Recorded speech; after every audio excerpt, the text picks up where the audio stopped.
Shri SP Dhumal నాసిక్లో సుప్రసిద్ధ న్యాయవాది, బోటి స్నేహితుడు సాయిబాబాను గురించి విన్నాడు. ఆ మాటలు అయస్కాంతంలా పనిచేశాయి. ఈయనకు సాయిబాబాతో సన్నిహిత సంబంధం ఉండేది. ఈయన అనుభవాలు లెక్కలేనని ఉన్నాయి. సాయిబాబా తత్వాన్ని సంపూర్ణంగా అర్థం చేసుకున్న వ్యక్తి ఒకసారి డిస్ట్రిక్ట్ మేజిస్ట్రేటు ఈయనను, మీ షిరిడీ సాయిబాబా ఎలాంటివాడు, వారు హిందువా ముస్లిమా అని ప్రశ్నించారు. వెంటనే ధుమాల్, సాయిబాబా హిందువు కాదు, ముస్లిము కాదు, ఈ రెండింటికి అతీతులు అనే సమాధానమిచ్చాడు ధుమాల్. దీనిని బట్టి సాయినాథుని భౌతిక స్వరూపాన్నే గాక లోతుగా విశ్లేషించి సత్యాన్ని గ్రహించిన మహనీయునిగా ధుమాల్ని పరిగణించవచ్చు.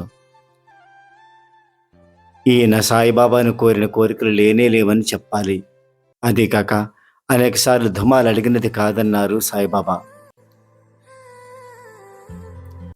ప్రభుత్వం వారు ఈయనను పబ్లిక్ ప్రాసిక్యూటర్ ఉద్యోగంను స్వీకరించవలసిందిగా ఆహ్వానించారు.